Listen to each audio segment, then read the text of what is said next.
La GPA, c'est quoi? Le désir d'être parent est commun à tout le monde. Seulement, il est parfois impossible de concevoir un enfant parce que la femme dans le couple ne peut pas ou ne veut pas porter un enfant. Parce que deux hommes ou deux femmes ne peuvent pas procréer naturellement. Parce qu'une personne toute seule ne peut pas non plus procréer naturellement. Ces personnes ont l'intention d'être parents, mais ne peuvent pas l'être naturellement. Ce sont les parents d'intention. La solution est alors de passer par la gestation pour autrui. Les parents d'intention cherchent alors une femme qui pourra porter leur enfant. Pour cela, ils passent par des agences qui proposent un catalogue de mères porteuses disponibles. Un contrat est signé, il définit les conditions de livraison du bébé et en fixe le prix. Prix des avocats, des traitements médicaux, du dédommagement de la mère porteuse. On prélève les spermatozoïdes ou les ovules des parents d'intention. Dans le cas de deux hommes, de deux femmes ou d'une personne seule, les spermatozoïdes ou les ovules manquants sont issus de donneurs. Le spermatozoïde et l'ovule, une fois fécondés, sont implantés dans la mère porteuse pour porter l'enfant. Cette opération n'est pas simple. La mère porteuse peut faire des fausses couches. Il faut alors recommencer l'opération plusieurs fois. Pendant la grossesse, la mère porteuse est suivie médicalement et il est possible qu'on lui demande d'arrêter toute activité.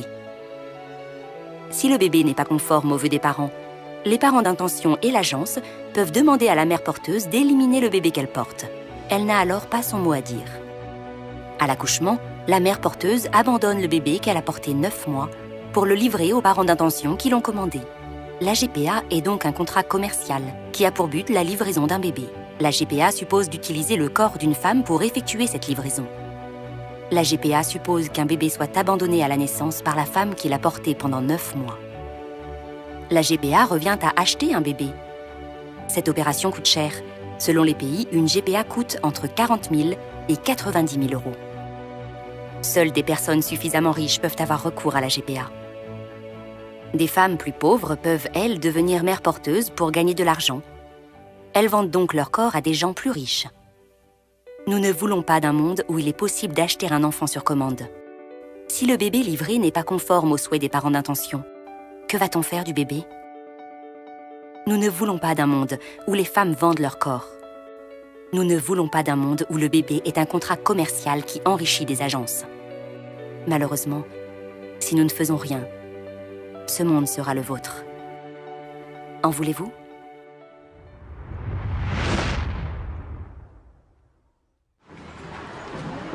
C'est une clinique qui marche tellement bien qu'elle s'agrandit.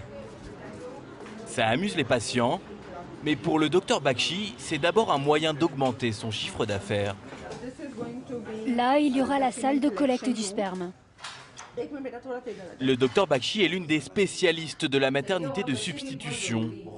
Elle propose à tous ses patients un catalogue de mères porteuses locales. Pendant 9 mois, ce sont des Indiennes qui auront dans leur ventre un enfant voulu par d'autres.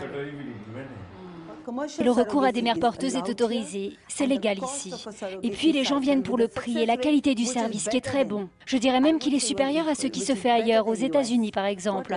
Alors les gens se disent, pourquoi pas l'Inde? Car l'Inde n'a pas de limite. Pour multiplier ses chances de réussite, le docteur Bakshi propose plusieurs mères porteuses à ses patients. Et chacune d'entre elles peut accueillir jusqu'à 5 embryons. Tout cela pour 20 000 euros, soit 5 fois moins cher que ce qui se pratique partout ailleurs dans le monde. Rekha porte le bébé d'un couple d'Australiens. Si l'accouchement se passe bien, la jeune femme touchera près de 2 000 euros, 3 fois le salaire moyen indien sur une année. J'ai 3 enfants à nourrir et mon mari ne gagne pas assez non plus. C'est pour ça que je fais ça. J'ai besoin de cet argent. Ce commerce sans aucune règle est dénoncé par plusieurs associations. Il n'y a pas de loi sur les mères porteuses ici en Inde. Seulement un code de bonne conduite. Et personne ne sait s'il est vraiment suivi. Quelqu'un a-t-il déjà entendu ou vu des médecins se faire attraper pour ne pas avoir suivi ce code? Personne. Ils exploitent simplement quelques pauvres femmes.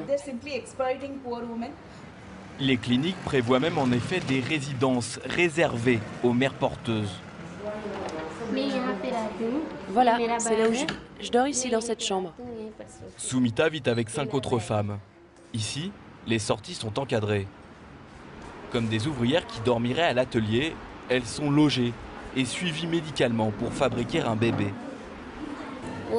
La seule chose que le docteur m'a dit, c'est que l'enfant que je porte est d'un couple étranger. Je ne savais pas que je devais rester ici pendant 9 mois. Ils ne m'ont pas prévenu. En Inde, rien qu'en 2 ans, l'industrie du tourisme de la fertilité aurait augmenté de 50%.